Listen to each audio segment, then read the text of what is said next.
Começar, então, né?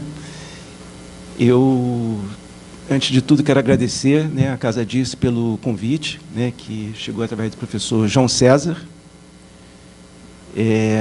Ali, mais ou menos na altura, né, da pandemia, eu tive a oportunidade de lecionar 2 cursos também sobre o Paulo Freire, mas online, né? Então, é a primeira vez que eu apresento aqui um curso, no caso, presencialmente. Alguém aqui chegou a fazer esses dois cursos? Foi um curso sobre o Pedagogia do Oprimido e depois um curso sobre Pedagogia da Autonomia. Acho que tem uns 2 anos, aproximadamente, né? E agora chegou o convite para mais um curso, e eu fiz a proposta de um curso que está ligado a um trabalho que eu estou ocupado, né, escrevendo, né? Achei que seria bem oportuno. Bom, vou me apresentar, né? Então, meu nome é Aristóteles Berino. Eu tenho a brincadeira de sempre dizer o meu sobrenome, né? Porque é difícil chegar assim, meu nome é Aristóteles. No meu caso, tem que dizer o sobrenome, né? Senão parece muito presunçoso, né? Eu sou docente da Universidade Federal Rural do Rio de Janeiro, fica em Seropédica, né, a sede, mas eu leciono em um instituto que fica em Nova Iguaçu. E lá eu trabalho no curso de Pedagogia, na graduação, né, em Nova Iguaçu, e no PPGEDUC, que é o Programa de Pós-Graduação em Educação, Contexto Contemporâneo e Contextos Contemporâneos e Demandas Populares. Eu gosto também de dizer, isso vai aparecer bastante, né, no curso, que eu lecionei na Rede Municipal do Rio, antes, né, de chegar à Universidade Rural. Eu ingressei na Universidade Rural em 2006. Então, entre 1993, né, e 2006, eu lecionei, né, no ensino fundamental na Rede Municipal do Rio de Janeiro, né. E foi uma experiência muito importante, né? Geralmente a gente apresenta, né, o nosso percurso acadêmico, né, universitário, mas, no meu caso, na verdade, a minha itinerância tem muito a ver com essa experiência precedente, né, na educação básica. E, como disse, isso vai aparecer aqui durante o curso, né? Bom, então, um curso com o título Sobre a Natureza Artística da Educação em Paulo Freire, né? Não sei como que vocês receberam, né, esse título, porque eu acredito que é um pouco incomum, né? Quer dizer, a gente encontra o nome do Paulo Freire relacionado, né, à política, né, à educação, naturalmente, mas comunicação, cultura, né, são temas que estão sempre presentes. No entanto, né, na verdade, na obra do Paulo Freire, a gente encontra muitas referências ao artístico, à estética, né? E, em algum momento, isso me chamou a atenção, né, embora eu não tenha encontrado, na verdade, muitas referências bibliográficas sobre isso. A gente encontra um ou outro texto, mas eu ainda não encontrei um trabalho que procurasse dar conta, né, da trajetória do Paulo Freire, né, os seus primeiros trabalhos, as suas primeiras experiências como educador, até, né, o chamado último Paulo Freire, né, até a década de 1990. A gente não encontra ainda um estudo voltado para uma compreensão mais ampla dessa questão do artístico e do estético na obra do Paulo Freire. E, então, isso me provocou, né, exatamente a tentar trilhar, né, esse caminho. Então, esse curso ele vai aí na direção desses esforços que eu tenho feito para produzir alguma coisa a respeito, né? Bem, aí há umas 3 semanas, eu acho, né, a Madonna, né, talvez 4 semanas, não sei, ela fez aí um show aqui no Rio de Janeiro, né? E aí, quando eu vi esse Paulo Freire, né, eu pensei logo no curso, né? Eu falei, caramba, ótimo, né? Tá bem, tem tudo a ver, né, com a ideia do curso, né? Porque um Paulo Freire assim pop, né? Um Paulo Freire que aparece, né, no show da Madonna. Vocês chegaram a ver essa imagem, né? Eu achei isso bem curioso, né? Eu acho que o Paulo Freire, acho que hoje ele é mais popular do que vivo, né? E claro que isso tem a ver com as redes sociais, né? Assim, a comunicação digital, naturalmente, tem a ver com isso. Mas isso é um fenômeno interessante, né? E muito exigente, eu acho, que para quem trabalha com educação. Acho que a gente tem muita responsabilidade, né? De conhecer o Paulo Freire, de poder falar do Paulo Freire, concordando ou discordando, não importa, mas, na verdade, conhecer o sentido da sua obra, né? Porque o que a gente tem visto, né, nas redes sociais é uma tentativa de desacreditar completamente, né, o Paulo Freire, né? Então, aqui tem dois memes, né?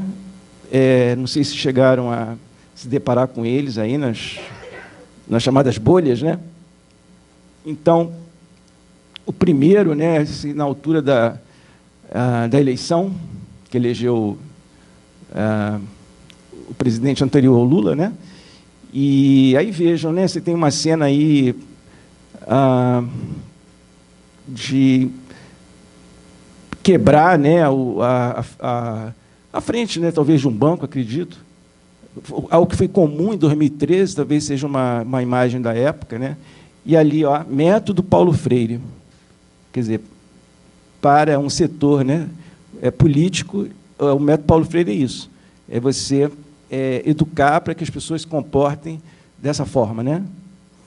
E também, aí, ao lado, né, tem o Paulo Freire, né, ensine seus alunos a se rebelar.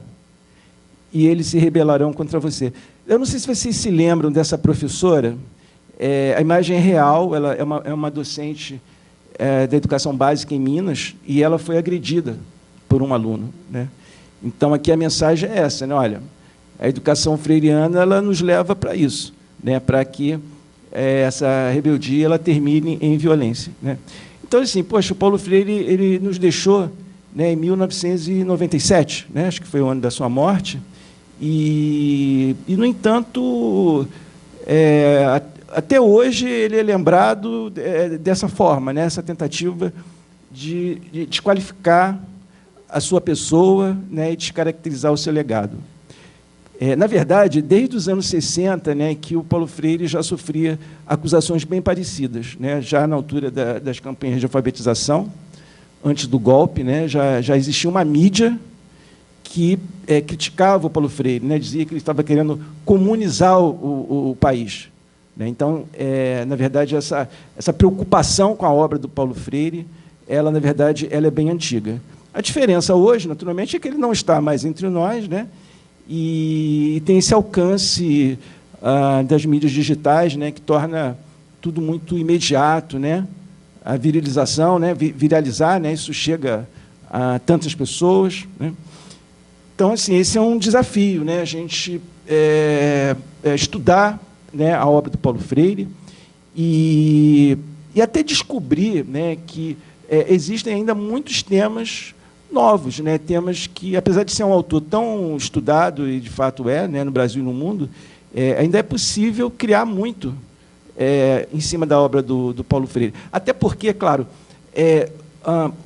o tempo avança e novas questões elas aparecem.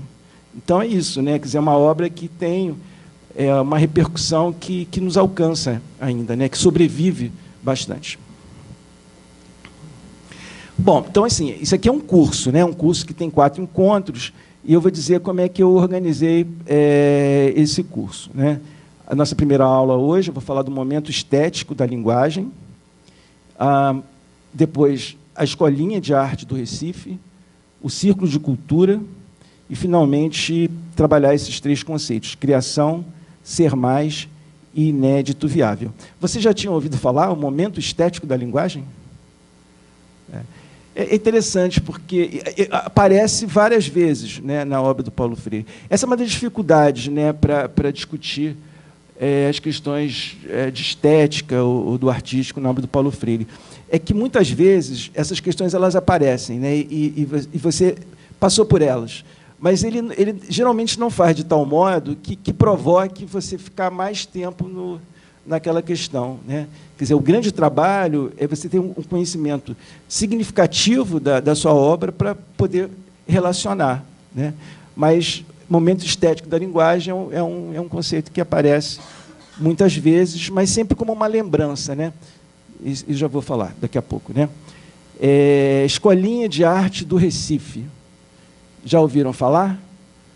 Faz parte. Tem professores de arte aqui? Uhum. Desde o final, né, da década de 1940, tem um movimento de escolinha de arte. Então, a primeira foi criada no Rio de Janeiro, é a Escolinha de Arte do Brasil, e depois foram criadas outras, né? Então, assim, olha, já é assim, um dado biográfico interessantíssimo, porque o Paulo Freire ele esteve ligado ao movimento de escolinha de arte, né? A Escolinha de Arte do Recife, ela vai ser criada em 1953, e o Paulo Freire ele é um dos criadores, né, dessa seção, digamos assim, né? O camarada que criou a Escolinha de Arte do Brasil é o Augusto Rodrigues, inclusive um pernambucano. E aí, algum tempo depois, elas foram sendo criadas, né, em vários estados, inclusive em Pernambuco. Vocês, pessoa de arte, claro, Ana Maria Meio é um nome bastante conhecido, né? Pois é, ela está ligada a isso também, né? Ou seja, vejam que, então, já estou me referindo a um episódio importante da vida do Paulo Freire, que não aparece muito, né? Quer dizer, o nosso contato com a obra do Paulo Freire, ela também é muito seletiva, né? Quer dizer, tem alguns temas que parecem assim mais tradicionais, né? Então, às vezes é preciso uma investigação para você até encontrar outros aspectos do Paulo Freire, né? Círculo de cultura, né? Eu acho que todo mundo aí que tem interesse pelo Paulo Freire já ouviu falar, né? O círculo de cultura é uma prática, né, vamos dizer assim, do chamado método Paulo Freire, e vai ser o tema aí da nossa terceira aula. E, finalmente, né, alguns conceitos, né, mais ligados à filosofia, mas que eu acho que são importantes, né, para tentar construir uma concepção, né, mais ampla a respeito de estética e arte no pensamento do Paulo Freire, né?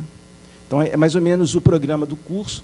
Eu posso, naturalmente, fazer alguma alteração, né, de acordo aí com alguma necessidade que eu senti aí ao longo dos nossos encontros. Gente, uma coisa importante. Isso aqui não é uma palestra, né? Quer dizer, vamos imaginar que isso aqui é realmente uma conversa, um diálogo. Então, assim, por favor, me interrompam, né? Perguntem, enfim, conversem. Isso é para a gente fazer desde já, né? Não precisa imaginar que eu vou falar, sei lá, 1 hora e depois a gente abre para perguntas. Nós vamos tentar fazer de maneira bem freiriana mesmo, né? Valorizando a ideia mesmo do diálogo, né? Como a gente não se conhece, embora tenha algumas poucas pessoas aqui que eu já reconheci, né? Tem um orientando meu aqui, né? Mas a maioria, né, a gente ainda está se conhecendo, mas 4 aulas já a gente consegue conversar bem, né? Bom, então, eu vou começar, né, com um extrato que pode parecer bastante surpreendente, né, mesmo para alguns leitores, né, da obra do Paulo Freire, né? Então, Cartas à Guiné-Bissau, né? Esse é um livro que ele publicou em 1977, né? Essas datas são sempre as datas originais das publicações, né? Quer dizer, as edições, elas podem ter sido no Brasil, né, por exemplo, eles podem ter saído depois. Isso aqui é só para a gente ter uma ideia cronológica, né, de quando que essas obras foram originalmente publicadas, né? Então, em meados, né, de 1975, né, o Paulo Freire ele é convidado, né, para participar dos esforços, né, educativos, né, de Guiné-Bissau, até recentemente colônia portuguesa, né? E aí o Paulo Freire é chamado para atuar na educação de adultos, né? Então, essa Cartas à Guiné-Bissau é exatamente o Paulo Freire contando a respeito dessa atividade, né, que ele participou. E, então, olha só, aí ele tem essa frase, né, que o educador é um político e um artista, né? Então, essa é uma frase, a gente está acostumado a pensar assim, bem, para o Paulo Freire, o educador é um político, a gente não tem dúvida disso. Agora, para o Paulo Freire, o educador também é um artista, então essa questão ela parece original, né, na obra dele. Embora ele vai dizer isso várias vezes. Isso que é interessante. Mas essa é a dificuldade que eu me referi há pouco. Na verdade, essas referências elas aparecem em bom número na obra dele, mas de forma muito fragmentada. Raramente ele vai se deter, entende? Ele vai escrever um parágrafo, 2, 3, desenvolvendo mais essas questões. Então, para quem pesquisa, né, para quem tem interesse maior, a dificuldade é essa, é conseguir ter esse mapa, né, para ver esses momentos em que o Paulo Freire faz essas referências, né? Então, é interessante porque aqui ele diz essa frase, né, quando ele está contando um episódio que ele presenciou, a respeito até de um círculo de cultura, né? O círculo de cultura era uma forma, né, de encontro entre educadores, né, e educandos, com características diferentes daquelas que a gente encontra geralmente nas escolas, né? Quando for a aula sobre círculo de cultura, eu vou poder me deter mais nisso, né? Mas ele conta, então, uma situação que tinha um círculo de cultura, né? E tinha um camarada varrendo, né? O cara estava varrendo, né? Estava lá varrendo, e aí tinha os alunos, né? Os educandos, né? Aguardando começar a aula, né? E aí um deles, olha, quando é que a aula começa? E aí esse camarada que estava varrendo, né? Ele falou, olha, o que eu estou fazendo? Ah, você está varrendo. Aí ele diz assim, bom, esse é o tema, né? Essa é a palavra geradora do nosso encontro, né? Limpeza, né? Então, aí é depois de contar essa história que o Paulo Freire faz essa frase, né? O educador é um político e um artista. A gente poderia pensar que aquele educador estava fazendo uma performance, né? Poderíamos pensar nesse sentido, né? Bom, então agora eu vou para um outro fragmento. Então, vejam só, esse aqui nos anos 70, no mesmo ano de 77, o Paulo Freire ele dá uma entrevista para o jornal El País, né, um jornal espanhol, e ele diz a mesma frase, né? Quer dizer, não é uma frase aleatória. Isso que é interessante. Na verdade, essas coisas sobre a arte, sobre estética, o Paulo Freire ele vai falar várias vezes. Mas, como eu disse, nunca de uma forma que apareça, né, de modo assim, muito confortável para quem lê, né? Sempre vai dar esse trabalho de você precisar pesquisar mais amplamente a respeito, né, dessa dispersão, né? Então, vejam só, no último livro que o Paulo Freire publica em vida, é o Pedagogia da Autonomia, né? Publicação de 1996. Vejam só essa passagem, né, que eu acho fascinante. Quando vivemos a autenticidade exigida pela prática de ensinar a aprender, participamos de uma experiência total, diretiva, política, ideológica, gnoseológica, pedagógica, estética e ética, em que a boniteza deve achar-se de mãos dadas com a decência e com a seriedade, né? Experiência total, né? Eu acho importante esse conceito aqui, né? Ou seja, a educação dela né, fazem parte diferentes elementos, e a estética é um deles. Então, o Paulo Freire, desde os seus primeiros escritos até aquele que é o seu legado, né, o Pedagogia da Autonomia, né? Vocês já leram? Alguém aqui já teve a oportunidade da leitura desse volume? É um livro importante. Ele é um pequeno manual, né, na verdade, né? Mas ali você tem a pretensão de ser uma obra de grande repercussão, né? Não sei se vocês sabem, mas esse livrinho ele vendeu mais de 1 milhão de exemplares, né? As primeiras edições elas eram em papel jornal, era um volume bem barato, né? Então, é isso mesmo, é isso que o Paulo Freire queria, né? Um volume que fosse assim, realmente, né, de um preço popular, e uma escrita também bastante simples, né? Não é um livro talvez tão complexo como o Pedagogia do Oprimido. Eu acho que hoje é o livro que que, geralmente, os estudantes, né, sobretudo, eles começam a ler o Paulo Freire. Eu acho que é o Pedagogia da... Quando eu pergunto na faculdade, vocês já leram Paulo Freire? Geralmente as pessoas falam do Pedagogia da Autonomia.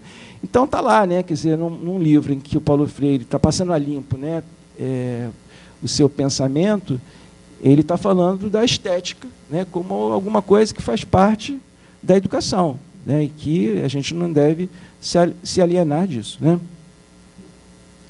Então, eu vou continuar aí nessa coisa de apresentar alguns fragmentos, né?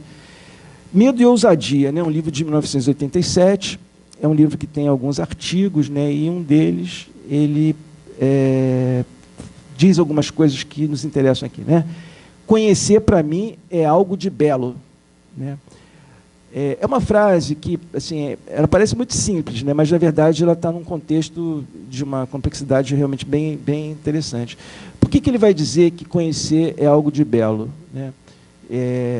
Porque conhecer, para o Paulo Freire, é desvelar.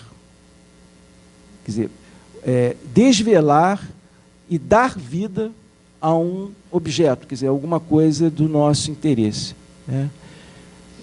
Ou seja, o conhecimento, né, para o Paulo Freire, é você saber, né, a razão de ser daquele objeto que é o objeto do nosso estudo. Então, se você quer conhecer alguma coisa, qual é a razão de ser daquele objeto? Por que ele existe no mundo?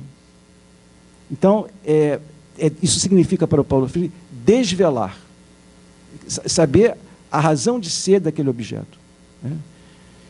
Então, é por isso que ele vai dizer, né, que conhecer é algo de belo, né, porque, na verdade, é um esforço que transborda, né, essa possibilidade de você conseguir entender a razão de ser de um determinado objeto. Creio que, a partir do momento em que estamos na sala de aula, do momento em que você diz aos alunos, olá, como vão? Você inicia necessariamente um jogo estético, né? Sim, aqui tem uma questão interessante que, aliás, Medo e Ousadia não é a obra que tem vários artigos. Isso aqui é uma conversa eu confundi com Política e Educação. Medo e Ousadia é uma conversa que o Paulo Freire ele tem com um educador norte-americano chamado Ira Shor, né? E eu acho que, de todos os livros do Paulo Freire, é aquele que ele mais se detém na questão da estética, porque o seu interlocutor é alguém muito interessado na questão e provoca o Paulo Freire o tempo todo para que ele diga alguma coisa sobre isso, né? Então, ali sim você tem alguns parágrafos em que o Paulo Freire ele vai falar em estética, né? Então, vamos lá. Creio que, a partir do momento em que entramos na sala de aula, do momento em que você diz aos alunos, olá, como vão? Você inicia necessariamente um jogo estético, né? E aí ele está falando, inclusive, do corpo, né? Dos gestos, né? Do olhar. Não sei se vocês já pensaram nesses termos, né? Vocês já chegaram a pensar, como educadores, né? Como que a maneira, né? Como entramos numa sala de aula, como que isso tem um significado que é também estético, né? Aqui todo mundo leciona, todo mundo está no magistério, né? Então, enfim, aí ele vai até dizer, olha, para tantos professores, essa questão ela pode ser até absolutamente inconsciente, né? Mas, de fato, tem bastante significado, né? Eu me lembro, em outro momento, que ele fala do olhar, né, do professor, né?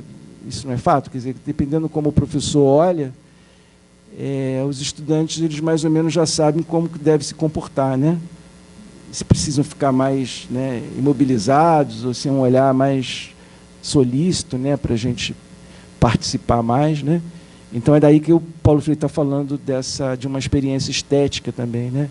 Que é inescapável, né? Isso que ele está dizendo, né? A tal da experiência total, né? Como que a estética faz parte de uma experiência total da educação. É inescapável. Ou seja, basta você entrar... Oi? Sim, é isso. É isso. Exatamente. Ele fala, inclusive, isso, o tom de voz, ele fala isso nesse parágrafo aqui, né? É inevitável, né? E depois ele vai falar assim, a clareza a respeito da natureza necessariamente política e artística da educação fará do professor um político melhor e um artista melhor. Ao ajudar na formação dos alunos, fazemos arte e política. Então, vejam, né, como que essa questão da arte ela vai aparecer várias vezes. Né? E, repito, talvez vocês já tenham passado por elas, mas você está acostumado a pensar na educação como política. Então, às vezes, você passa por isso e você não retém. Né? Mas agora, né, você pode começar a prestar atenção na leitura do Paulo Freire e ver como é que essa questão do artístico vai aparecer o tempo todo. Agora, aqui tem uma nota importante, que é o seguinte, né? Muitas vezes, né, eu não vou dizer que a maioria, mas geralmente muitas vezes, ele vai colocar arte ao lado de ética ou de política. Né? Eu tenho a impressão que, exatamente, ele tem uma preocupação de arte não parecer alguma coisa dispensável, né? Porque, muitas vezes, essa é uma espécie, né, de percepção que existe a respeito, né, do campo artístico. Né? Quer dizer, se você pensa a escola como um espaço político, então essa é uma discussão muito importante. Se você pensa a escola, né, como um espaço da arte, talvez, para muitas pessoas, bem, isso não parece tão importante assim. Né? Então, eu tenho a impressão que o Paulo Freire ele tenta escapar, né, dessa imagem, e ele frequentemente vai dizer arte e política. Né? Quer dizer, o educador é um artista e é um político. Inclusive, no Pedagogia da Autonomia, geralmente, estética aparece ao lado de ética. Inclusive, tem uma das sessões do livro, né? Não sei se vocês se lembram, é um livrinho que... vocês se lembram de... Bom, vocês não devem ter idade, mas existia uma tirinha que era assim, Amar é. Chegaram a ver? Né? Então, esse livrinho, para mim, ele me lembra muito isso, né? Porque é mais ou menos assim, ensinar entendeu? Tem sempre uma fórmula, né? Então, tem lá uma seção que é de estética e ética. Elas aparecem juntas, né? Mas aí, mais uma vez, o Paulo Freire ali ele apresenta uma dificuldade, porque essa sessão é curtíssima. Aí a pessoa que está interessada, ela se sente abandonada. Né? Na verdade, a discussão sobre estética nesse livro está em todo o livro. Mas naquela sessão que parece que ele deveria se deter mais, ele não fala muita coisa. Né? E sobre esteticamente ele fala muito pouco. Né? Então, essa, como eu tenho dito aqui, é uma das dificuldades, né, para enfrentar esse tema na obra do Paulo Freire. Né? Então, quando ele fala aqui de arte e política, é bom a gente sempre prestar atenção nessa necessidade que ele percebe de dar uma certa gravidade. Né? Então, por isso que a arte ele vai acompanhar de política, de ética e tal. Né? Bem, então, isso aqui foi só uma introdução, né, desses fragmentos, né, para mostrar como que estética e arte está presente na obra do Paulo Freire de ponta a ponta. Né? E agora eu vou entrar no que seria o tema, né, da nossa primeira aula, que é o momento estético da linguagem. Né? E para isso a gente precisa voltar lá às primeiras experiências do Paulo Freire do magistério. Né? O Paulo Freire, né, bem, nasceu em Recife, né, 1921, e ele, com aproximadamente 10 anos, né, a família dele está com muitas dificuldades, né, econômicas, e eles se mudam para uma cidade próxima, né, que é a cidade de Jaboatão. Lá, né, ele segue, né, a sua escolarização, só que há um problema quando ele chega ao momento de entrar para o ginásio. Né, porque a cidade de Jaboatão ela não tinha ginásios. E aí ele precisava estudar em Recife. Né? Aí ainda tinha um outro problema, que era o seguinte: na verdade, o Paulo Freire, a família dele não tinha como pagar. Né? Então, a mãe do Paulo Freire, né, ela, durante muito tempo, ela percorreu alguns colégios particulares, né, de Recife, tentando uma bolsa, né, para o Paulo Freire. E ela consegue, em algum momento, né, mas isso atrasou muito a vida escolar do Paulo Freire. Né? Não sei se vocês sabem disso, mas ele até conta que ele começa o ginásio, olha que curioso, ele começa o ginásio em uma época, né, com uma idade, que os estudantes já estão chegando à universidade. Então, o Paulo Freire ele sofreu, de fato, né, motivado aí pelas dificuldades econômicas, né, e tal, um atraso na sua escolarização. Mas o diretor da escola, o Colégio Oswaldo Cruz, né, o diretor da escola, ele combinou com a mãe, né, do Paulo Freire, olha, ele vai ter que ser um bom estudante. Aí, de fato, ele foi um estudante muito aplicado. Então, ele se aplicou tanto, né, que ele começa a lecionar nessa escola. Então, a primeira experiência do magistério, né, do Paulo Freire é ainda ele, estudante no ginásio, ele começa a ensinar, né, para as classes, né, de estudantes com uma idade menor, né. Aliás, não sei se sabem, né, mas uma nota biográfica, a viúva do Paulo Freire, o Paulo Freire se casou 2 vezes, né, a Elza Freire, e depois com Ana Maria Araújo Freire, né, que é a viúva dele agora, né. A Elza tinha morrido, depois ele se casou com a Ana Maria Araújo Freire. Ela é filha do diretor, né, o dono desse colégio em que o Paulo Freire estudou lá, né, lá atrás, né. Bem, então, isso que eu vou apresentar aqui está bastante relacionado a essa experiência que o Paulo Freire inicia ainda no Colégio Oswaldo Cruz, né. Bem, me experimentei em estudos de linguística e recusei sempre me perder em gramatiquices. Dei aula de gramática, propondo aos alunos a leitura de Gilberto Freire, de Graciliano Ramos, de Machado de Assis, de José Lins do Rego, né, de Manuel Bandeira, de Carlos Drummond de Andrade. O que buscava incansavelmente era a boniteza na linguagem, oral ou escrita.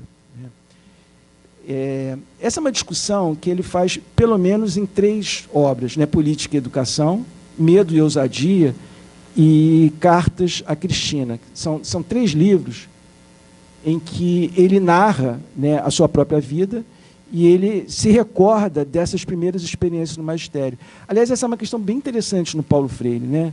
Não sei se vocês já perceberam, mas o Paulo Freire ele é bastante autobiográfico, né? Ele conta muito a respeito da sua própria vida, né? E isso nos permite, então, conhecer essas primeiras experiências dele no magistério e ver, né, que ainda muito jovem, né, com 20 anos, 20 e poucos anos, a questão da estética ela já aparecia para ele, né? É o momento estético da linguagem. Então, é que ele está falando, né, dos estudos de linguística, ele fala não se perder em gramatiquices, né, e em favor, né, da boniteza na linguagem, né, oral ou escrita. O que é possível entender aqui, né, dessa discussão, que, como eu disse, ela, na verdade, vai aparecer em outras obras, né? Parece que esse jovem, né, professor Paulo Freire, ele tem que lidar com uma certa tradição pedagógica, né, que a gente poderia mais ou menos apresentar numa contradição, né, entre ensinar gramática ou ensinar a escrever. Por isso que ele vai falar, e ele vai fazer isso, né, em todos esses 3 livros que eu me referi, ele vai falar das leituras que ele fez, né? Então está aqui, Gilberto Freire, Graciliano Ramos, ou seja, são aqueles autores que para ele são um exemplo, né, de uma escrita que corresponde a essa boniteza na linguagem, né? Ou seja, enquanto que você tem uma certa didática, né, da gramática, ele busca na literatura alguns autores que parecem corresponder melhor a essa aventura de escrever, né? Ele fala até do bom gosto, a importância do bom gosto também em selecionar a leitura. Então, várias vezes ele vai se opor, né, à gramática, né? Vamos ver isso. Vocês não querem comentar nada, né? Senão eu vou falando aqui.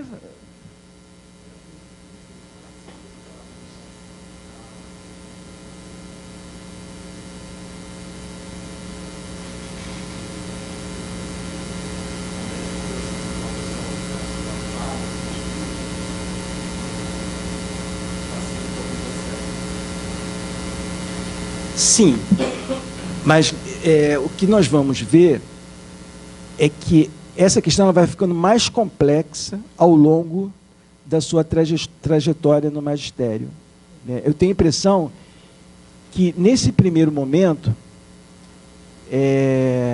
até como um eco, né, do movimento escola novista, né, ele tem uma preocupação com a singularidade do aluno, né? Então, ele vai pensar em favor da expressão do estudante, né?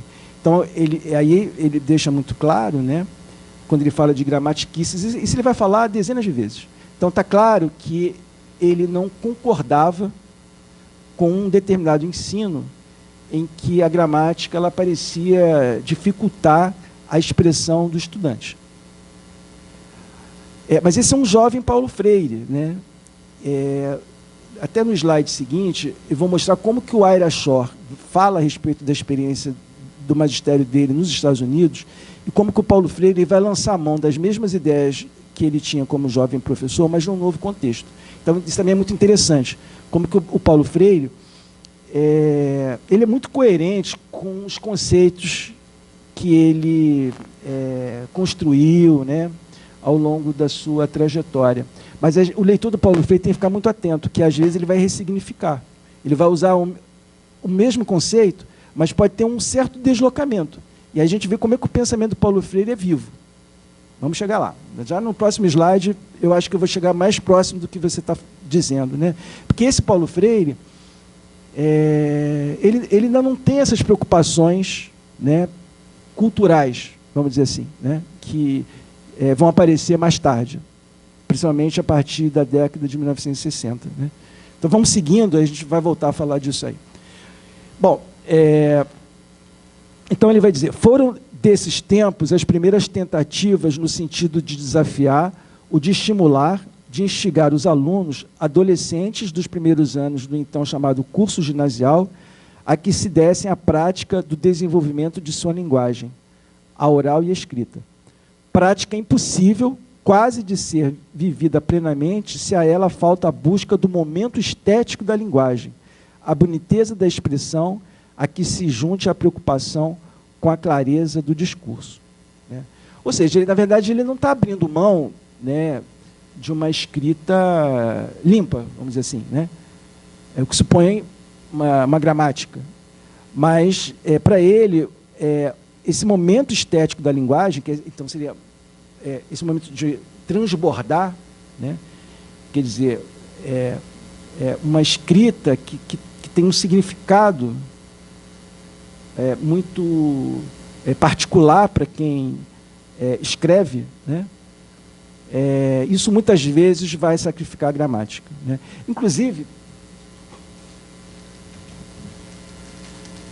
eu ia mostrar depois, mas agora eu já posso abrir aqui.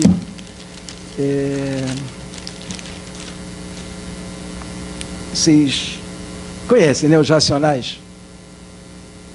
Eu acho que é um bom exemplo para pensar esse momento estético. Eu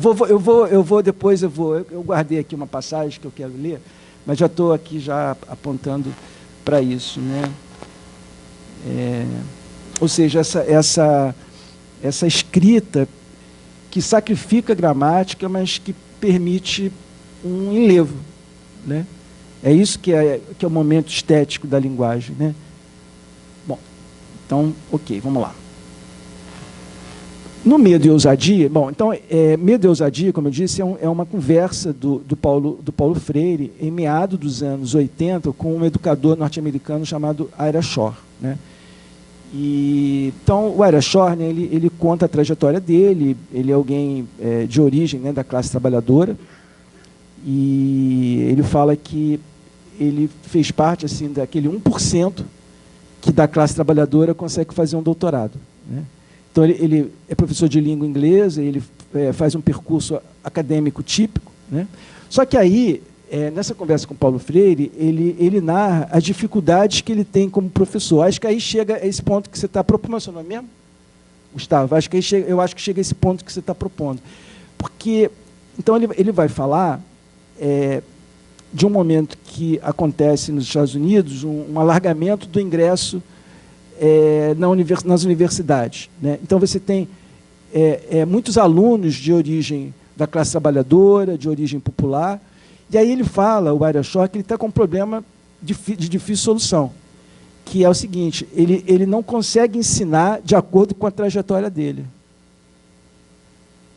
E aí é isso que eles estão discutindo, a questão da gramática, o que fazer, né? Aí o Paulo Freire diz, né?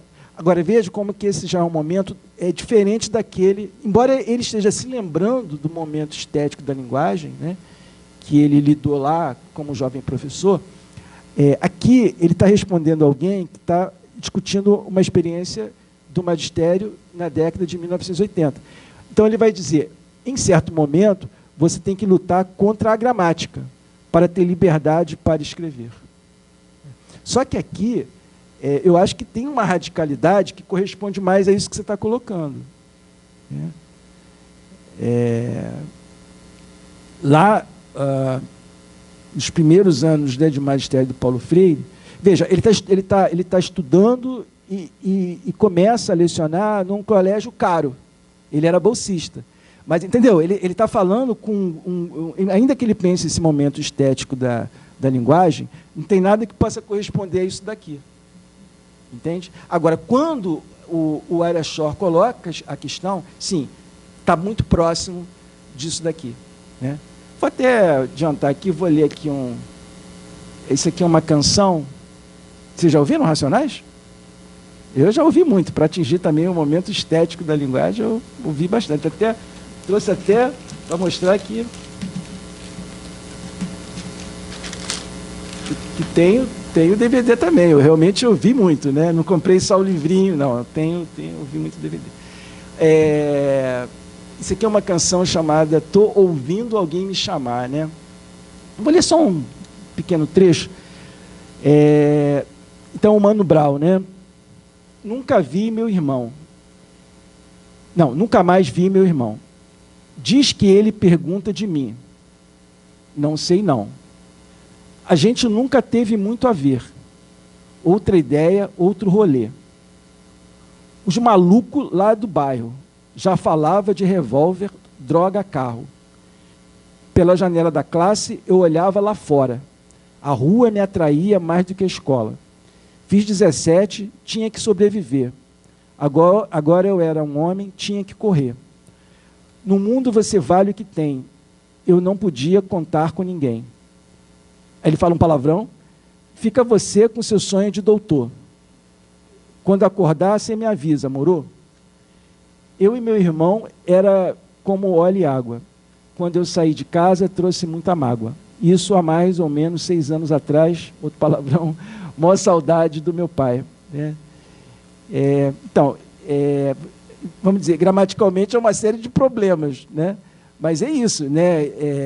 Essa singularidade, né, que aqui é uma identidade cultural. Eu acho que essa é uma diferença importante. Né?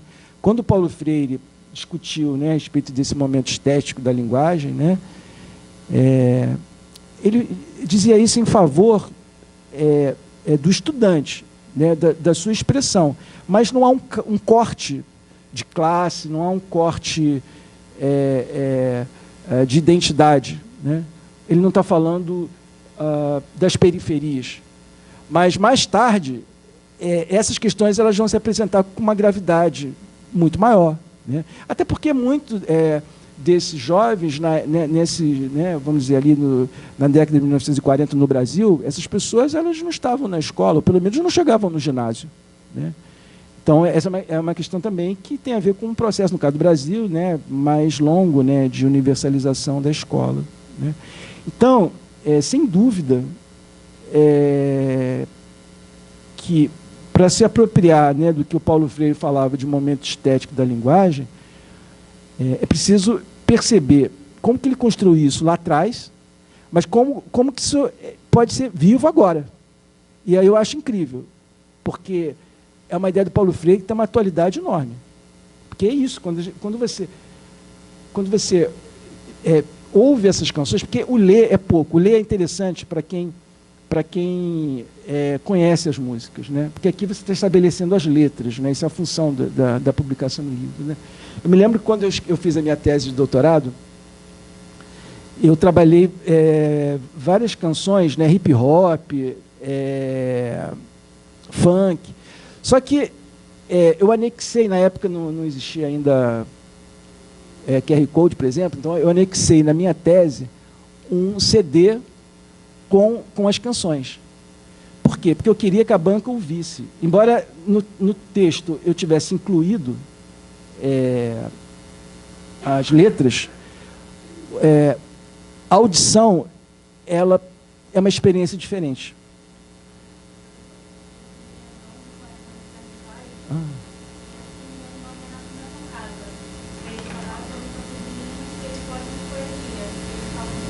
Aham.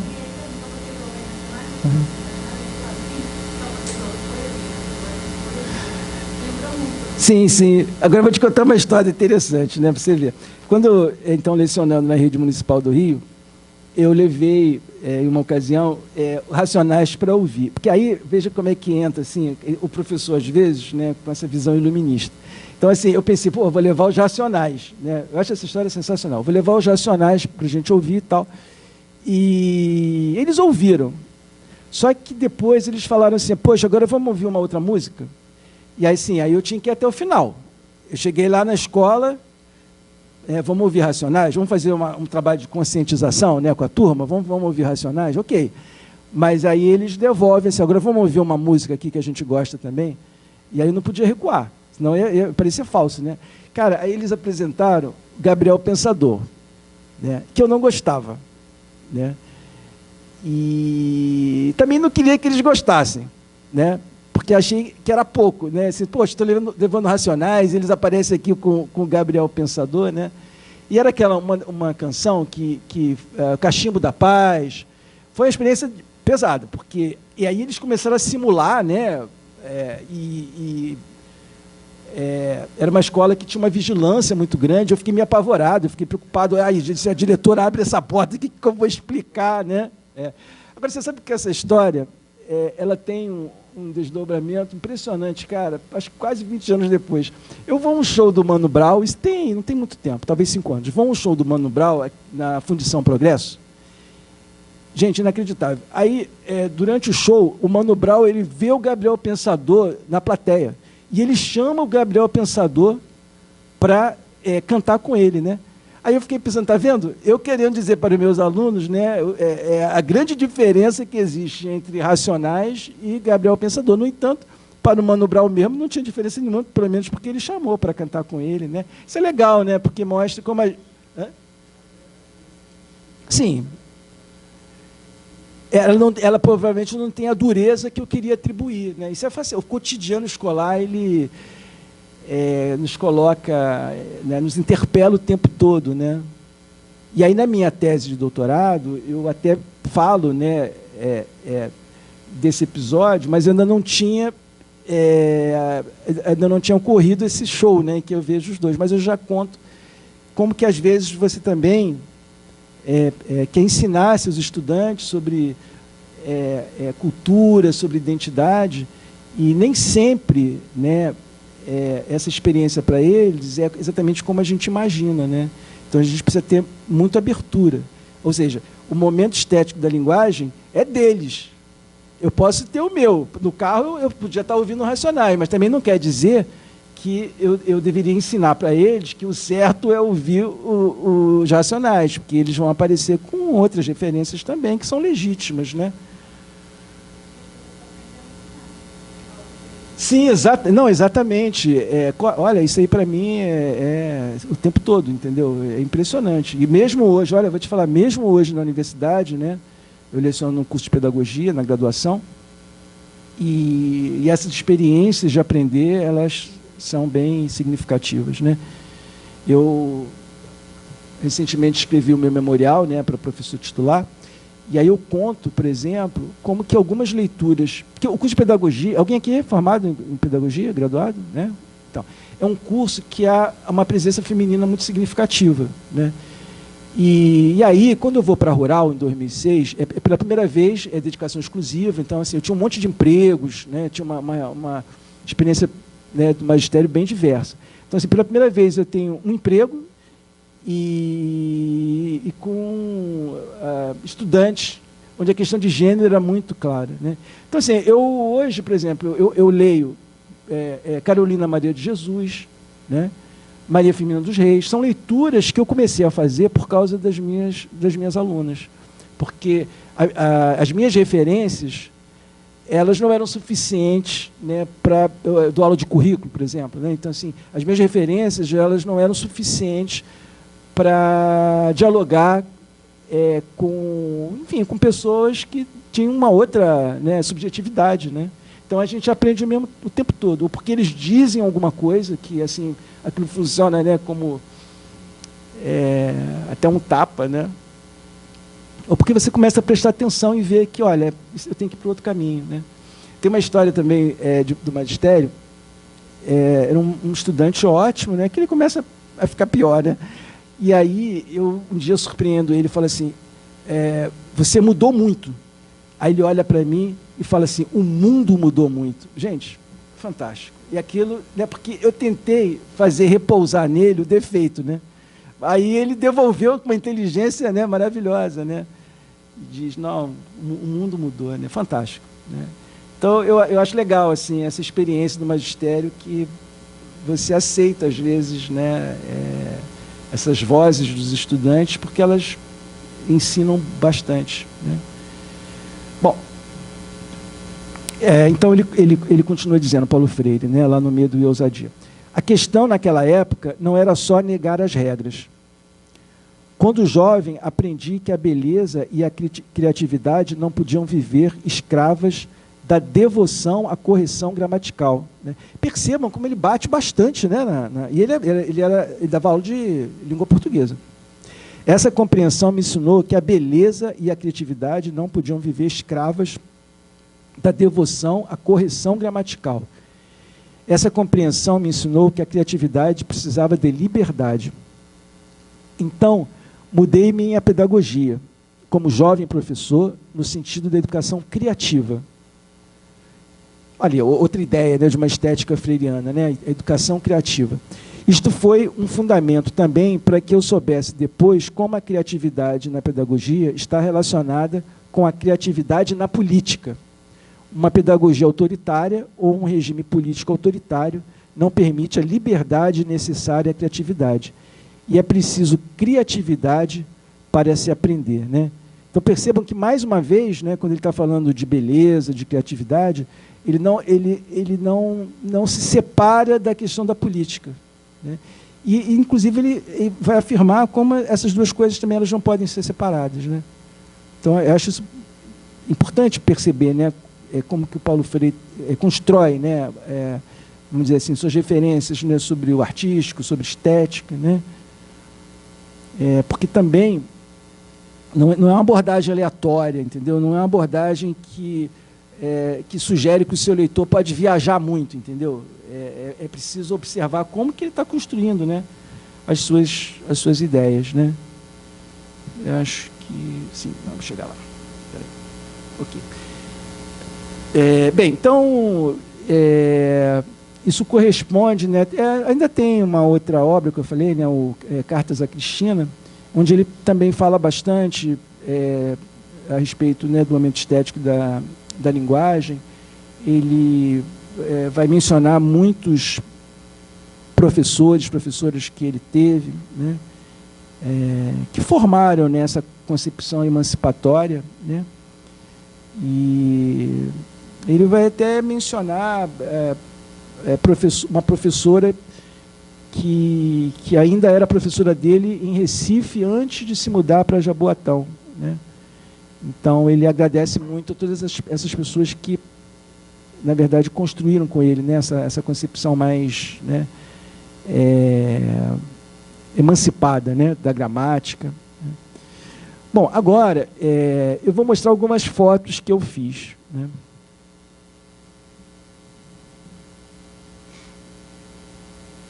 Vou deixar vocês falarem. O que vocês acham disso aí?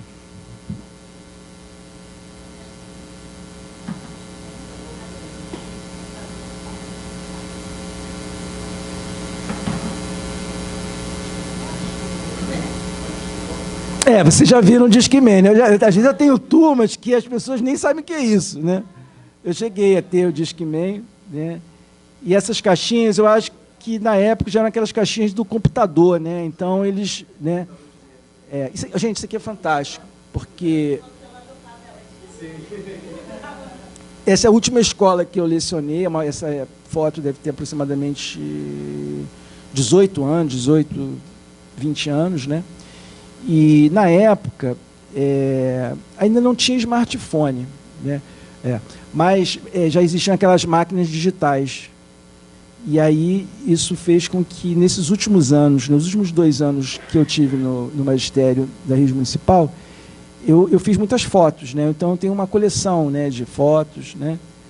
E que eu uso hoje muito, né? Exatamente quando, né, nas minhas aulas sobre currículo, eu tenho uma disciplina sobre juventude na graduação, mas também quando falo do Paulo Freire, né? Quer dizer, essas imagens, elas me ajudam muito, né, a pensar, né? E isso é o seguinte, então, esses alunos, eles estavam aguardando a minha aula, né? Parece que eles não tiveram a aula anterior, e aí quando eu entro na sala, eles estavam ali ouvindo, né, funk, né? Que não era a única música que eles ouviam, não. Isso é interessante, sabe? Eu lecionei... A rede municipal do Rio de Janeiro, ela é muito heterogênea, né? Ela tem realidades bem diversas. Eu lecionei em várias escolas que eram assim, bem populares. Alguém que trabalha na rede municipal do Rio? Então, vocês conhecem a Uruguai? Então, foi a última, essa foto é de lá. Eu já vi fotos recentes da escola, e a escola parece estar muito cuidada atualmente. Uruguai, ela fica ali do lado do sindicato dos metalúrgicos, ali é meio Benfica, São Cristóvão. Olha, ela é grande, sim, mas quando você passa de carro, assim, você não tem ideia do que tem por trás, porque é um processo de embrutecimento da cidade. Então, era uma escola que, na verdade, ela tinha um prédio recuado e tinha uma área livre. Só que você começa a murar. Então, às vezes você passa pela escola, não tem ideia de uma belíssima arquitetura, né? E ela faz parte dessa coleção de escolas que tem nome de países. Então, tem escola argentina, escola... exatamente. Não sei se vocês sabem, né? Eu tive a oportunidade de manusear um pouco os arquivos da escola, e essas escolas, elas mantinham, ou podiam manter, né, laços com os países. Então, eu vi que nessa escola, Uruguai, né, em algum momento, professores da escola viajaram ao Uruguai. Tinham trocas de carta, né? Eu cheguei a ver uma cerimônia na escola que tinha um adido militar do Uruguai. Porque a escola é no Uruguai, então você convida um evento festivo da escola, convida, né, uma autoridade, né, do país, né? Bem, então, é uma escola que, na época que eu lecionei, ela estava bastante maltratada, né? A gente vê dá para perceber, né, nessas imagens que eu tenho. Inclusive, os alunos, em algum momento, eles achavam que eu queria fazer uma espécie de denúncia, né? Que eu estava fotografando os lugares degradados, mas não era o que eu queria, não. Na verdade, eu queria registrar o cotidiano. Esse que era... queria o momento estético, né? Eu não queria exatamente denunciar qualquer coisa lá, né? Bom, então, o que acontece? Os estudantes, eles eram proibidos de levar essas coisas, né? Então, eu tenho uma outra foto que mostra uma mochila, né? Porque a miniaturização, ela permite essas fugas, né? Então, eles tinham uma mochila, e aí, se o inspetor ele passasse por ali, eles pegavam tudo isso e jogavam na mochila. Sim, eu estava dizendo uma outra coisa, que aqui eles estavam ouvindo funk, mas também não imaginem que todos ouvem funk, né? Pelo contrário, eu, na época, conheci alguns grupos de rock, algumas coisas bem sofisticadas, e eram esses meus alunos, moradores da periferia, eles que me mostravam, né? Então, não é que todos ouvissem funk, né? Mas é claro, né, que o funk tem uma expressão muito popular, então muitos deles levavam, né, para a escola, mas eles não podiam, né? Na verdade, não deveriam ouvir, né? Poderíamos pensar isso aqui como um momento estético, né? O que vocês acham? Um momento estético da linguagem, inclusive? Acho que sim, entendeu? Porque é o que eu disse antes, né? Quando eu contei aquela história, o que eu queria mostrar para os meus estudantes, né? Porque quando Paulo Freire ele fala do bom gosto das leituras, ele ainda está num trabalho de orientação e seleção, né? Só que se você pensar no Paulo Freire posterior, né, o Paulo Freire das campanhas de alfabetização, Paulo Freire, educação como prazo da liberdade, pedagogia do oprimido, a situação existencial, esse é um conceito importante no Paulo Freire, a situação existencial desses estudantes conta muito mais do que as orientações que você tem. Então, aquele Paulo Freire lá atrás, ele tinha as leituras que ele selecionava e que ele entendia o que era de bom gosto. Se nós pensarmos o Paulo Freire posterior, isso muda muito. Porque aí, essas canções, os Racionais, né, elas são de bom gosto? Eu pergunto para vocês, o que vocês acham? O que vocês responderiam? Ah, Anderson, acho que você ia falar, eu acabei... Eu ia falar justamente se seria uma extrapolação, uma forçação de barra, considerando o momento estético da palavra, a diversidade relacional, geográfica, racial, sexual, tal,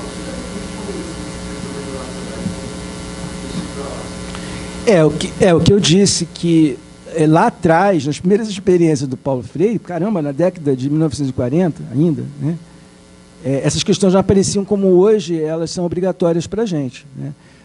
Por exemplo, né, isso é também interessantíssimo, né, você falou da questão de gênero. O Paulo Freire, né, ele tomou umas porradas para acordar para isso, porque o Pedagogia do Oprimido, ela sai primeiro nos Estados Unidos em 1970. E lá ele tem um público feminista que leu a obra. E porrada no Paulo Freire, né, que é o sexismo da linguagem. E é verdade, né? Eu acho que uma geração atual de leitor de Paulo Freire é fácil perceber isso. Ele fala os homens o tempo todo, o homem novo, né? Então, quando ele tomou essas pancadas, fala.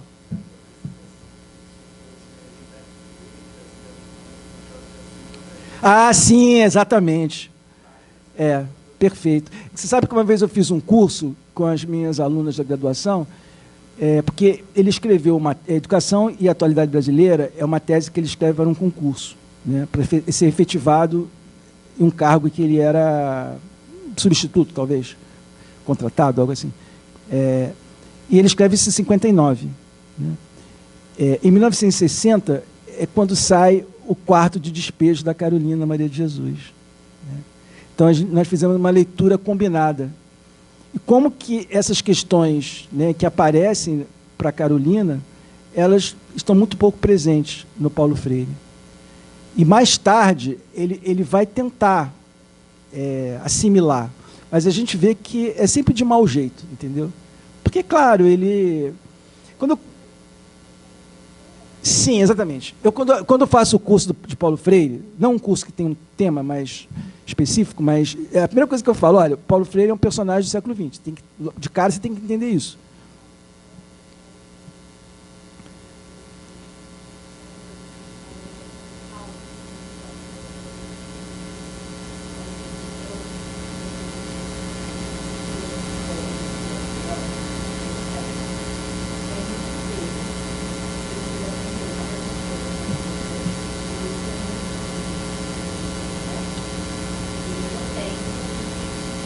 Sim. Sim. Sim.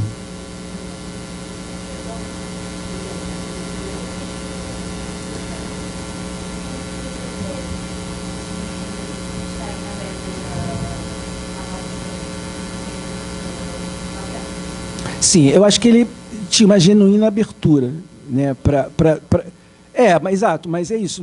Ele construiu a identidade dele em uma época que tem certas referências. Então, você se desconstruir completamente, caramba, também não é... Hã?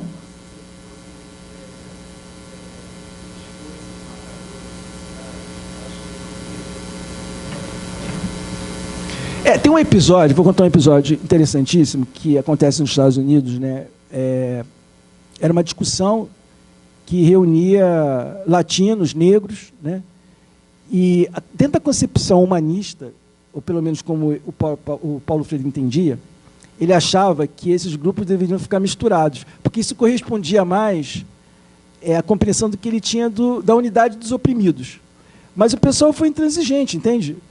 Então, assim, os negros falaram, não, sem chance, vamos fazer aqui a parte, entendeu? E o Paulo Freire, ele não conseguiu lidar bem com isso. Então, de fato, ele tinha alguma dificuldade para os temas de identidade, né? Mas ele fazia isso de maneira muito honesta, eu acho que isso é importante, né? Inclusive, no livro do Medo e Ousadia, ele coloca uma questão que eu acho que ela é boa ainda, a respeito das questões de identidade, e ele diz o seguinte, olha, o capitalismo ele se recompõe fácil, isso é importante, quer dizer, ok, as questões de identidade são importantes, ele já está entendendo isso, mas ele chama atenção para a necessidade de pensar, né, também em termos de classe social, entendeu? Quer dizer, você tem que ver aí em que ponto que os oprimidos, na verdade, eles fazem parte de um tecido mais comum, que ele vai dizer isso, eu acho que isso é correto. O identitarismo, né, puro e simples, o capitalismo ele tem como lidar com isso. É uma discussão difícil, às vezes na universidade é difícil até para expor, porque logo se transforma numa confusão danada, porque você vai ter que ser cancelado por causa de alguma coisa que você disse de errado, mas, enfim, discutindo de maneira honesta, né, pelo menos a gente tem que dizer que, olha, essa é uma questão complexa, né, difícil de chegar a um equilíbrio, né, na análise, né. E o Paulo Freire ele tentou lidar com isso, mas ele mostra que ele tinha alguma dificuldade, né, porque ele faz parte de uma geração que pensa em projeto de nação. Isso é importante, entendeu? Que está pensando em revolução. Então, o que é o sujeito histórico para o Paulo Freire? Então, o leitor hoje do Paulo Freire, ele tem que fazer essas mediações, né, e às vezes não dá para ser freiriano do modo que ele construiu, né, o seu pensamento, porque a época muda, né, os desafios são diferentes, né?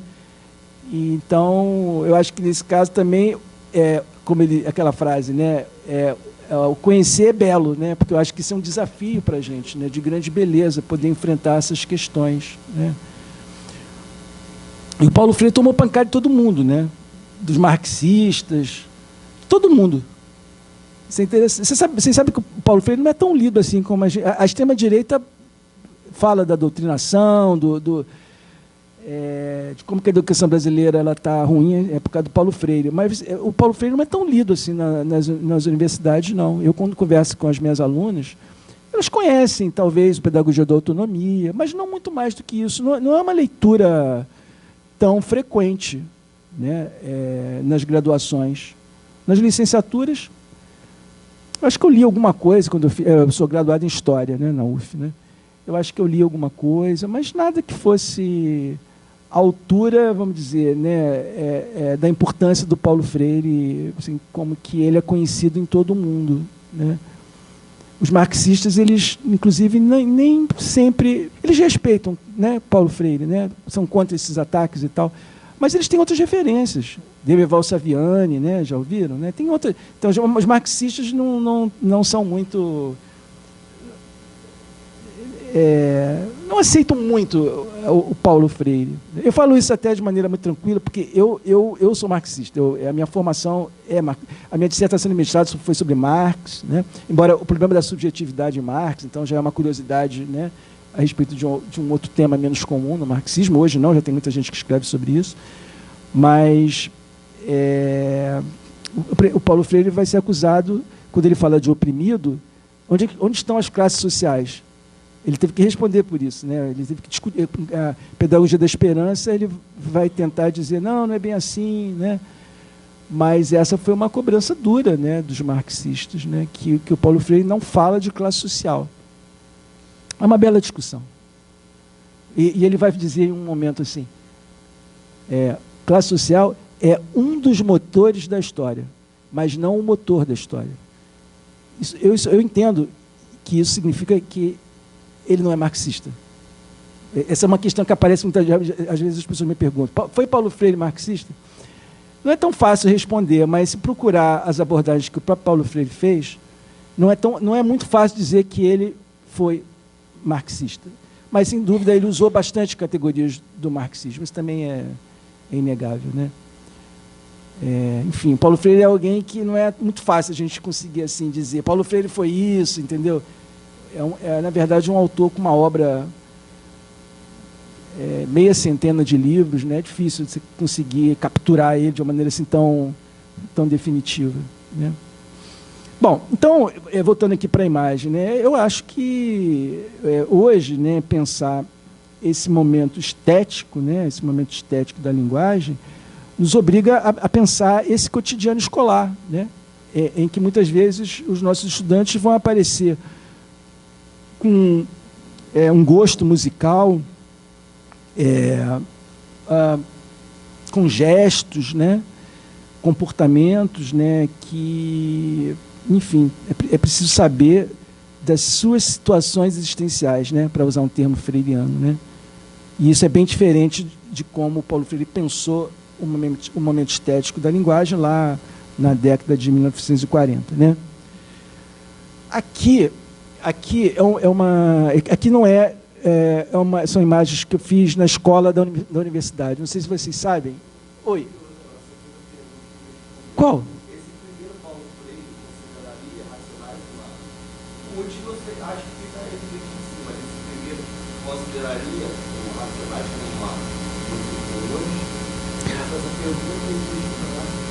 Olha, eu acho que bem, eu penso que o Paulo Freire, da maturidade, ele já evitaria a compreensão desses termos que, às vezes, eles parecem universais, né? A ideia do bom gosto, né?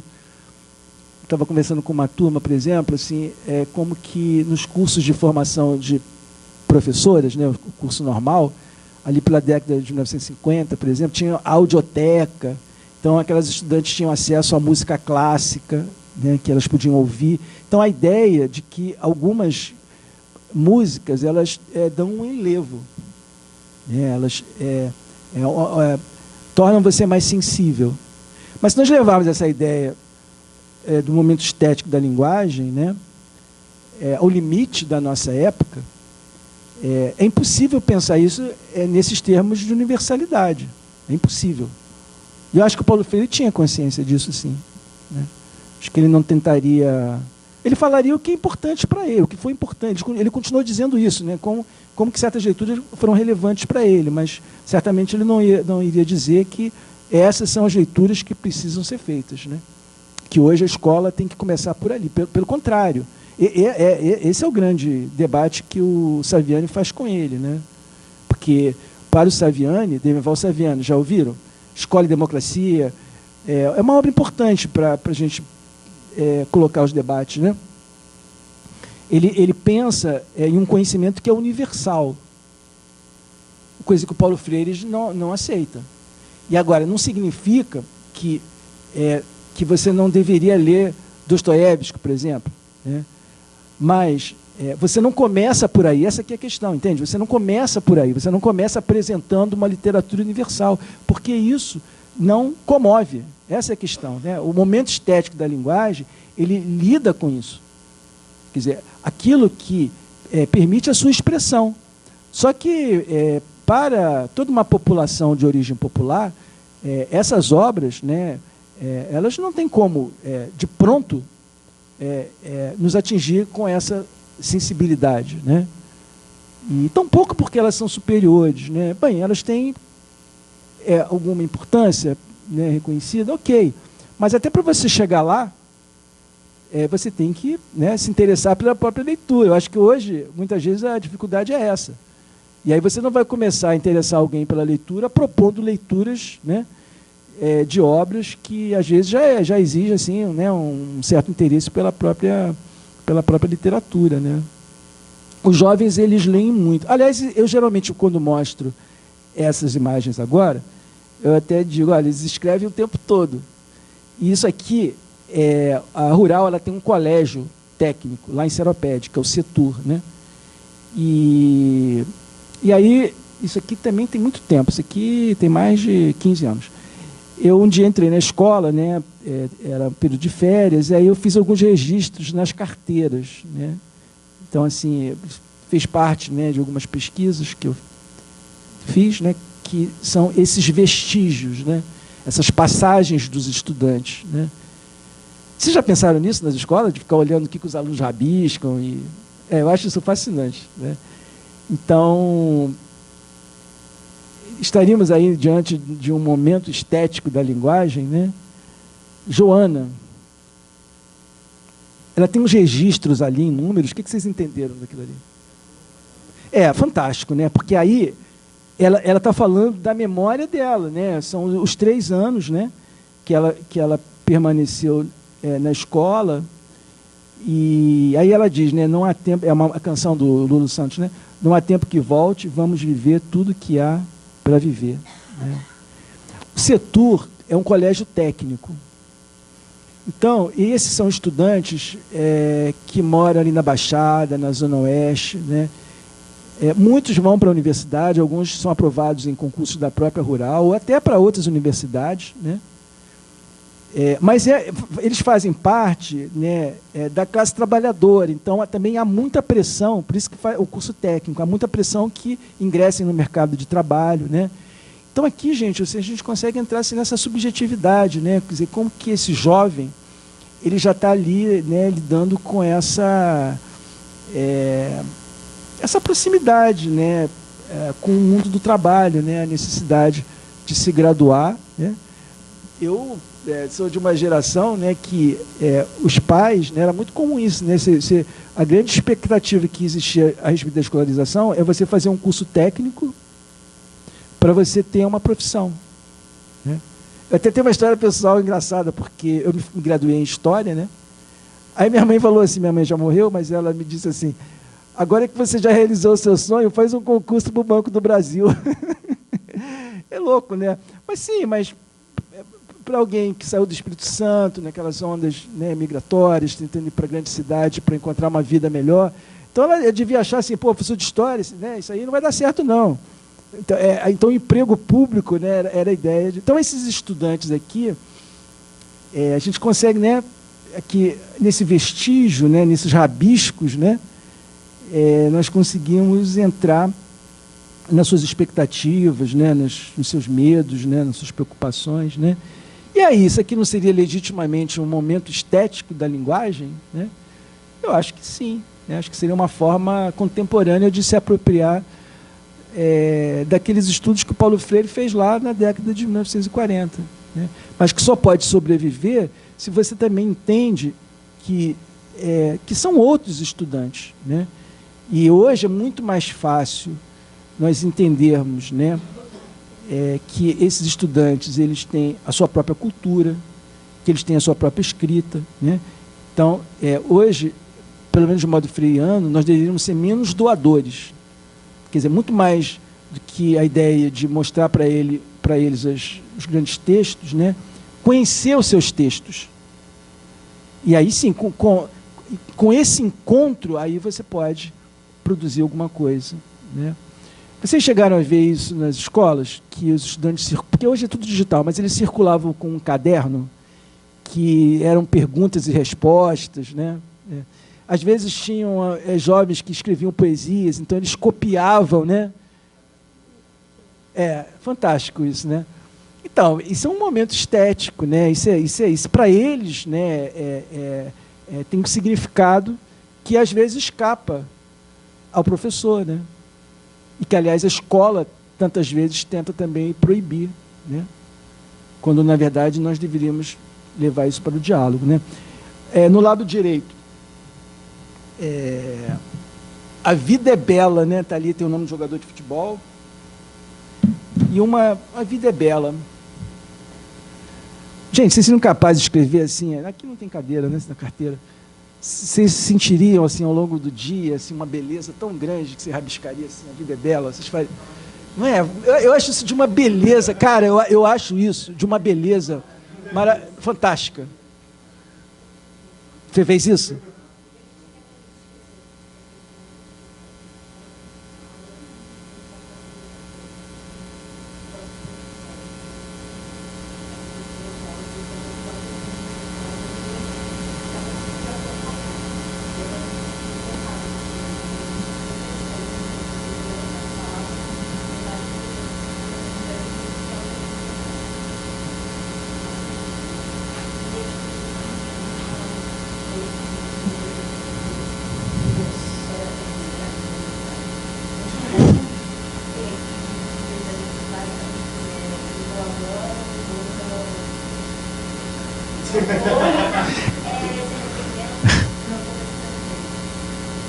Agora, você deixou de escrever?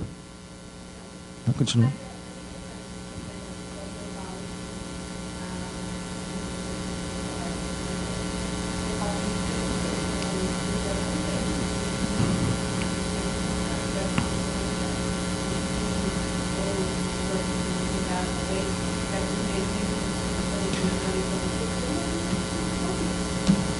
Ai, que bom que você falou. Eu ia dizer isso agora, e você falou a palavra.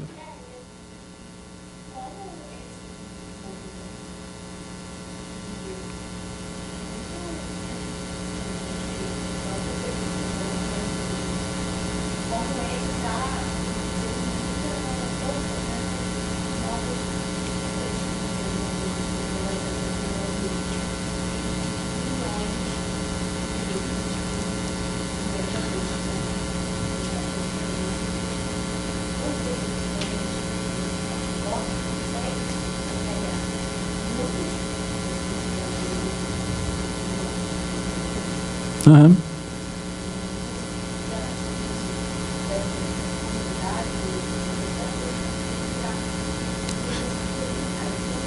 Sim.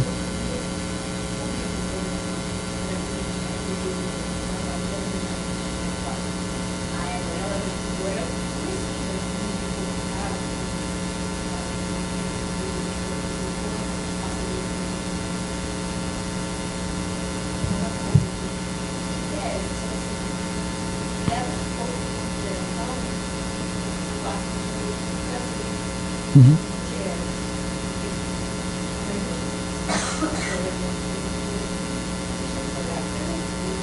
Uhum.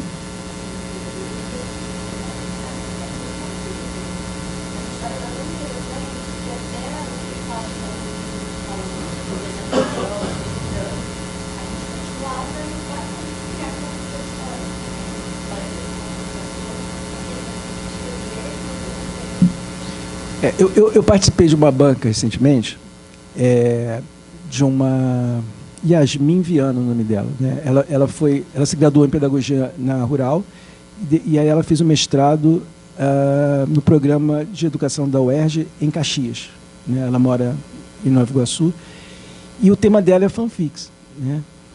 E o fascinante é que eu acho que até ela conversar comigo sobre o que era eu não sabia o que era. Eu acho que eu não consigo ter uma memória de que, entendeu? Antes dela, que eu sabia o que era isso, né? E ela, eu acho que essa vai ser uma pesquisadora fantástica, porque ela vem desde a graduação trabalhando o mesmo tema.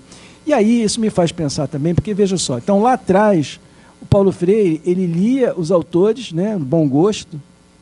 E ele tinha o conhecimento de um território da literatura. Agora, pensa o seguinte, hoje, o docente, né, a docente, nós não temos noção desse território. As pessoas estão escrevendo, a gente não sabe de nada.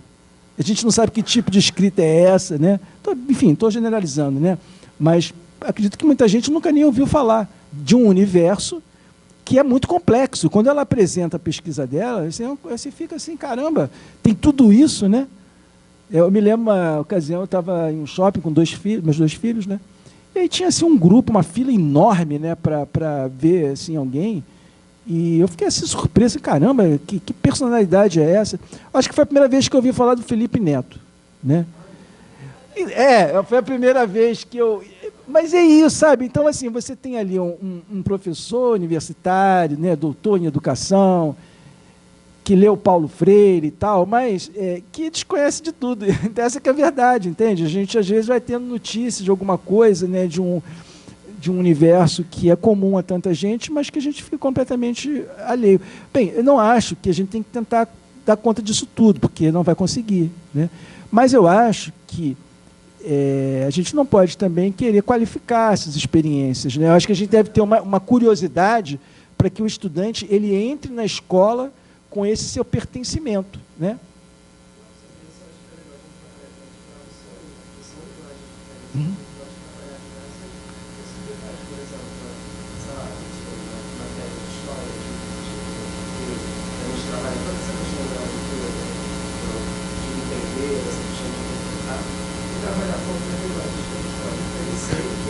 principalmente a partir do próprio estudante trazer para o ensino. Porque quando a gente olha na forma que a gente conhece, e também pode ser do nosso tempo, mas a gente não tem também a capacidade de lidar da forma como o estudante pode trabalhar isso para começar provavelmente o ensino para o estudante de ter essa discussão de si, já sim. a identidade disso. Sim. Então, eu acho que é bem legal isso. Sim, sem dúvida.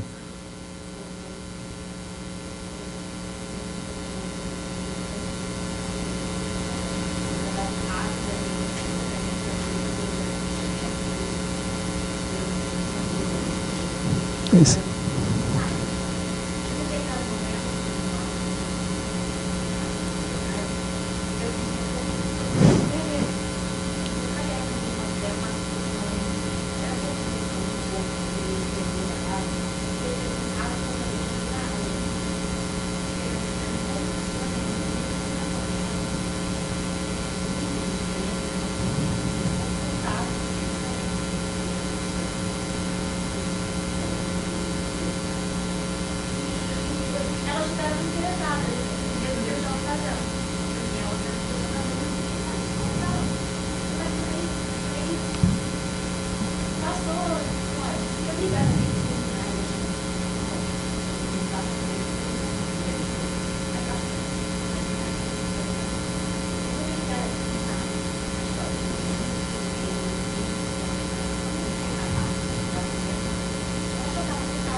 No caso dessa dissertação, veja, ela voltou à escola em que ela foi aluna e lá, com a professora de português, ela fez com a turma uma experiência com fanfic. Fantástico. Né? Bem, então aqui uma última imagem, né, que eu gosto muito, né? Então tem aí um menino e uma imagem assim banal, né? Assim, aparentemente, por que ela merece alguma...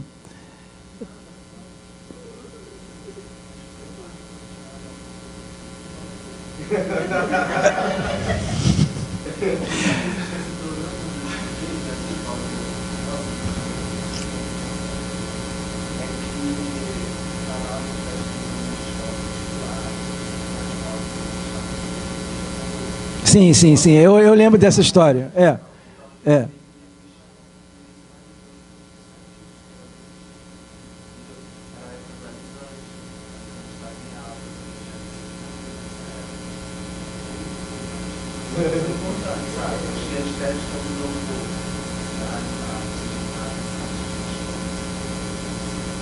Sim.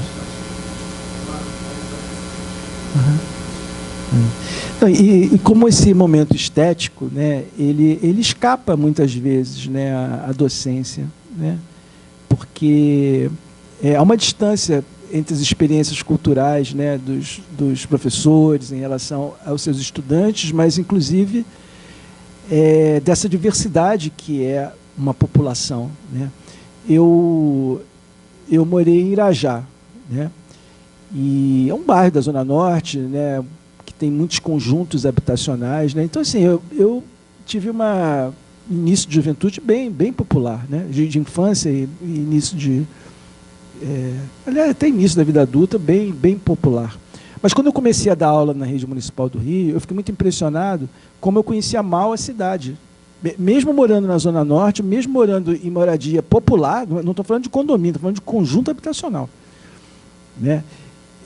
Como que eu tinha alunos que suas situações existenciais, para usar o termo freiriano, né, era uma coisa que eu não conhecia, né? E eu estava lá lecionando para eles, né?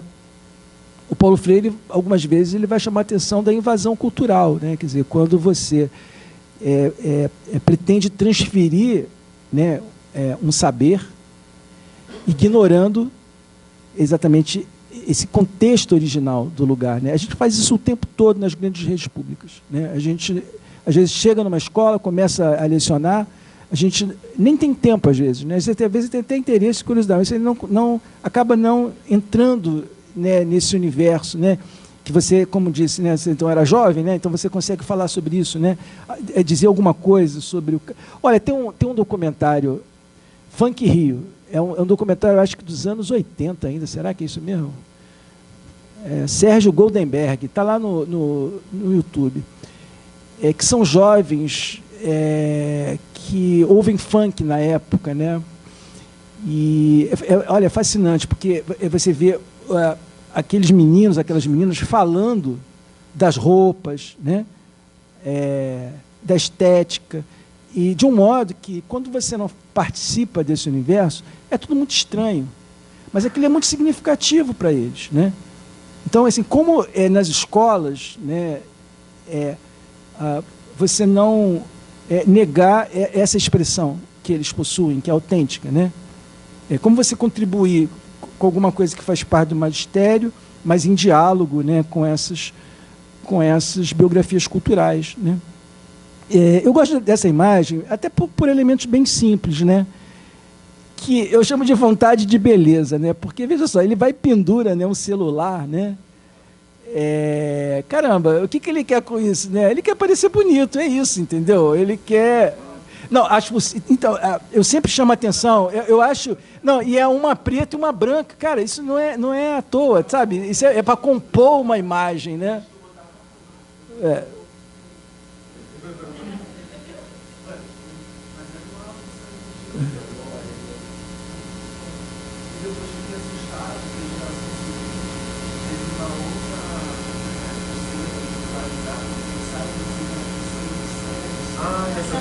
Já ouvi falar dessa história.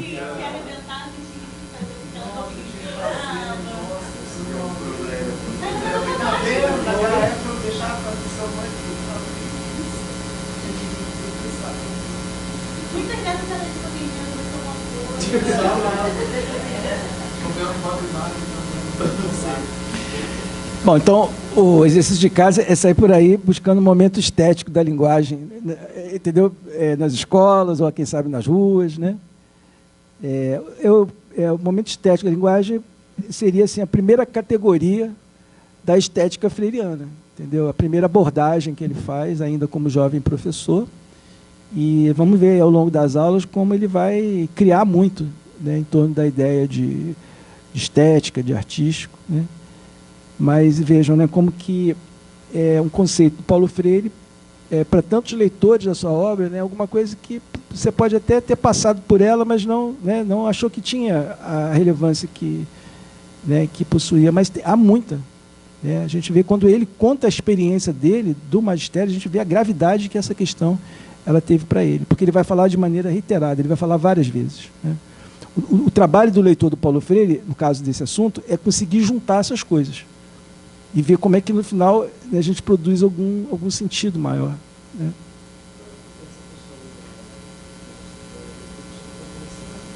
Sim. Sim. Uhum. Perfeito. Mas hoje.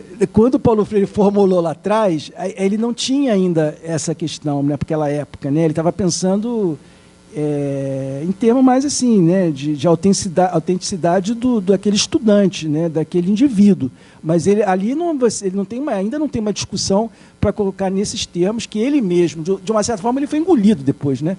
Tanto que ele começa a falar homens e mulheres, ele vai tentando introduzir os temas que são obrigatórios para você não ficar desorientado, né? Oi.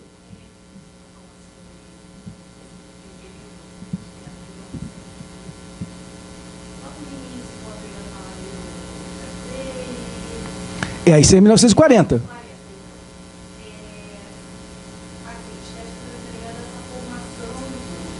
Sim.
alma dele acaba sendo influenciada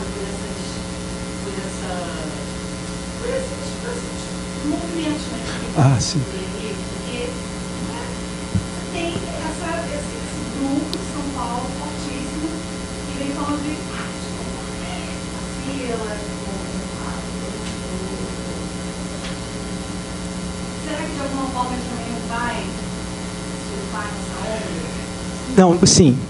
Eu não sei se você estava aqui desde o início, que eu falei sobre o movimento de escolinha de arte. Quer dizer, então é isso, ali do final da década de 40, começo dos anos 50, então ele está ligado, entendeu? Agora, o Paulo Freire, ele foi um leitor muito sofisticado e ele leu pra caramba. E aí, veja só, você estava falando dos intérpretes do Brasil. Olha, o primeiro Paulo Freire, como eu gosto de caracterizar, ele faz um trabalho que é de intérprete do Brasil. A tese que ele escreve em 1959 é Educação e Atualidade Brasileira. E aí ele conhece, ele leu os intérpretes, né, do Brasil, ele leu esses autores. Isso tudo faz parte da bibliografia dele. E aí ele, o que ele mais ou menos vai propor é uma visão a partir da educação, porque esses intérpretes, eles faziam a partir do quê? Da história, da sociologia. Eu tenho a impressão que ele se via alguém fazendo um trabalho que correspondia a esse também de intérprete do país, né? Ou seja, aqueles autores que tentam entender a sociedade brasileira, mas, sobretudo, seus impasses. O primeiro Paulo Freire, aí eu não estou falando desse Paulo Freire da década de 1940, porque ele é muito jovem, mas os primeiros trabalhos que ele escreve, ele tem uma preocupação com a sociedade brasileira, assim, como que ela vai se desembaraçar do seu atraso. Então, o primeiro Paulo Freire, ele ocupa esse lugar de intérprete do Brasil, né? Acontece que há uma inflexão obrigatória quando ocorre o golpe. Isso é interessante, né? Se você pegar... hoje, esse trabalho ele é publicado na forma de livro, essa tese, né? Está fora de catálogo, mas a editora Cortez publicou Educação e Atualidade Brasileira. A obra seguinte Educação como Prática da Liberdade. Ele retoma vários temas desse livro, primeiro, né? Aí a gente já está em meados dos anos 60. Né? Ocorre que, exatamente, em 64, há o golpe. E aí, não sei se só por isso, mas o fato é que as obras seguintes, elas abandonam essa perspectiva de explicação do país, que aparece muito forte nesses primeiros trabalhos. A grande preocupação do Paulo Freire é como que a educação, qual é o papel da educação nesse desafio de modernização da sociedade brasileira. O primeiro Paulo Freire é um desenvolvimentista. Ele vai dizer que é socialista depois. Entendeu? Depois. O Paulo Freire, ali, do final dos anos 50, meados dos anos 60, ele é um desenvolvimentista. O pensamento dele é ali como essa sociedade pode ser democratizada. E no capitalismo, ele não é anticapitalista desde sempre, né? E aí ele tinha leitura, assim, ele faz parte dessa geração, entende? Por isso que Milton Santos, né? Quer dizer, para eles fazia sentido. Hoje uma ideia que é difícil de sustentar, né? Que é um projeto de nação. Né? Eu acho que há lugar para isso, mas quando eu falo assim, tem gente que, entendeu, que acha que eu estou maluco, entendeu? Porque essa é uma ideia muito velha, uma ideia que já está gasta, uma ideia, projeto de nação não dá mais para pensar nisso, porque, na verdade, ela é uma metanarrativa, já pensando em termos, né, do pensamento pós-moderno, porque esse papo todo aí serve, na verdade, para você invisibilizar. Né? Então, hoje é uma ideia de difícil, né, sustentação. Mas essa é a geração do Paulo Freire, dos intelectuais do seu tempo. E sim, aí ele leu esse pessoal todo, assim como ele leu muita filosofia. Né? O Paulo Freire, ele foi um leitor sofisticado. Ele conhecia Hegel, Heidegger, tudo isso aí. E tudo isso está presente na obra dele. Sartre, tudo isso está presente. A gente consegue ver quando aparece, né? Mas ele também leu esses autores brasileiros, que às vezes, né, os intérpretes estrangeiros do Paulo Freire, eles falam dos autores que ele leu, mas que são de conhecimento, né, mais amplo na Europa, né, nos Estados Unidos, mas ignora os autores brasileiros que ele leu, porque ele leu muitos. Nessas passagens que eu me referi, quando ele fala da sua formação de professor, então ele vai enumerando as coisas que ele leu. E aí você fica, caramba, o cara ele estudou forte, estudou bem, muito, entendeu? Então, assim, é isso mesmo. Ele faz parte dessa geração, ele leu esses autores. Agora, o golpe, isso a gente vai conversar bem em outra aula. O golpe foi traumático para o Paulo Freire, porque ele vai para o exterior, mas também porque ele precisou revisar o papel que ele atribuía à educação. Depois a gente vai ver isso com calma. Aí ele vai ter uma inflexão, né? Mas aí fica para outra aula. Mais alguma questão aí? Vocês gostariam ainda de... Acho que a gente tem tempo ainda.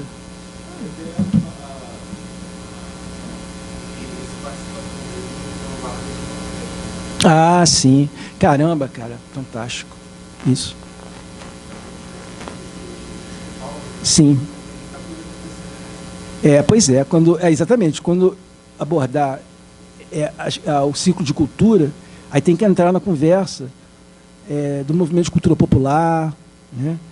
E, enfim, tanta gente, né, que participou ao seu lado, né, que eram artistas, né? Sim. A itinerância do Paulo Freire é bem complexa. É difícil de você conseguir dar conta de tantos contatos, né, de tantas influências que ele recebeu e de pessoas que se apropriam, né, da sua obra também em diferentes contextos, né? Jomar de Brito, já ouviram falar nesse nome, por exemplo? E depois a gente vai ver isso. Beleza, então, gente. Obrigado aí pela presença, né, na nossa primeira aula. E continuamos. Semana que vem a gente continua. Obrigado. Obrigado.